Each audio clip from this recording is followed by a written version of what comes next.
All right, here's quick exponent rules. I'll post the picture of this as well so you can get a copy down, but my essential question is, how do I use exponent rules?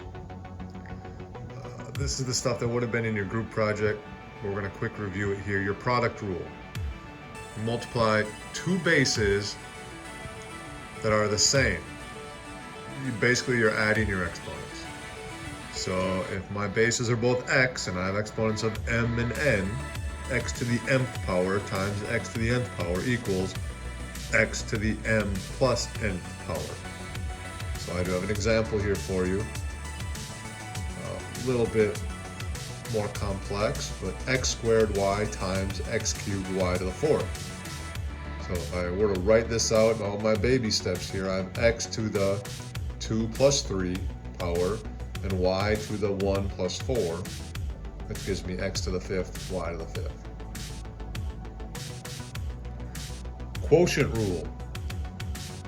You divide the two bases when they are the same, you subtract the exponents. So if I'm dividing with two bases that are the same, subtract my exponents. So again, your bases are the same. X's are the base, so m is my exponent, subtract n. I subtract in order, numerator, subtract denominator. Example here, x squared y to the fifth over xy cubed.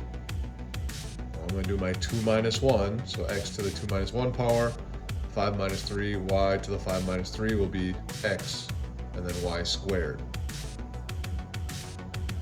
Zero exponent rule is the easy one here. Any base except 0 raised to 0 power equals 1.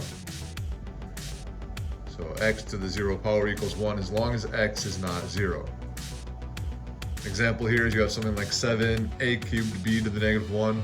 Oh, that whole monomial to the 0 power, that's going to be 1. The power rule is when you raise a power to another power. So you keep the base and multiply the exponents. So an example here is x to the mth power, all raised to the nth power, which gives you x to the m times nth power. So our example is z to the fifth power, and I square that whole thing. Well, what's 5 times 2? Yeah, you guys know it's 10.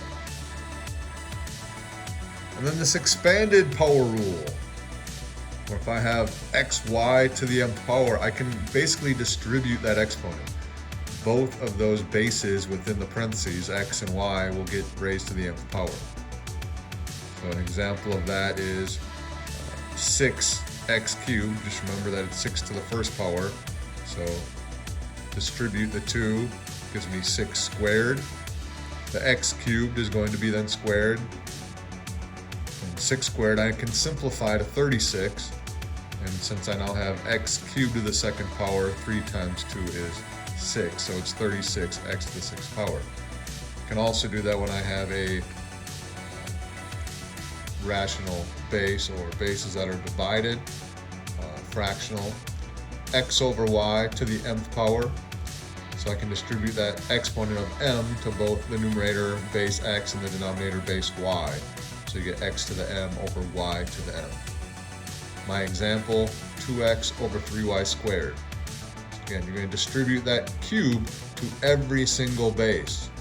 And you have multiple bases here, the 2, the x, the 3, and then there's a y squared. That's not y, and then a big 2. That 2 should be a superscript, a tiny little 2 up there. Sorry for the handwriting. So I distribute the cube, so I got 2 cubed, x cubed, all over 3 cubed, and then that y squared is cubed.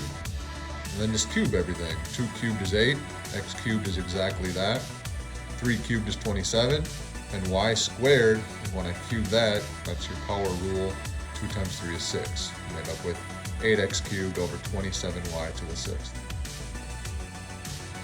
And then you have your negative exponents.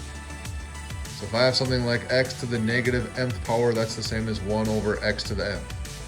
If I have 1 over x to the negative nth power, that would be x to the mth power. So I can reciprocate these, such as x over y. If you have that entire thing to the negative nth power, it reciprocates it, makes it y over x to the positive power, whatever n's opposite value is. Just know that negative x does not equal 1 over x, because negative 3 doesn't equal 1/3. I'm not just reciprocating and changing the opposite. It's not like perpendicular line slopes here. I have to have an exponent that is negative. And then that reciprocates my base, either from the numerator to the denominator or vice versa. So an exponent applies to only the factor directly next to it. So this is important as well, unless parentheses enclose other factors. So if I have negative 3 squared, that means I have negative 3 times negative 3, which is 9. But I have a negative 3 squared without the parentheses. This is where your calculator can do you dirty. This is where you have a negative 3 times 3 equals negative 9. So that's it for our notes. Again, I'll post this as a picture or document as well, so you can see it all in all its glory. Copy them down, get them, know them to review, plus your videos on Khan Academy will cover this as well. Peace.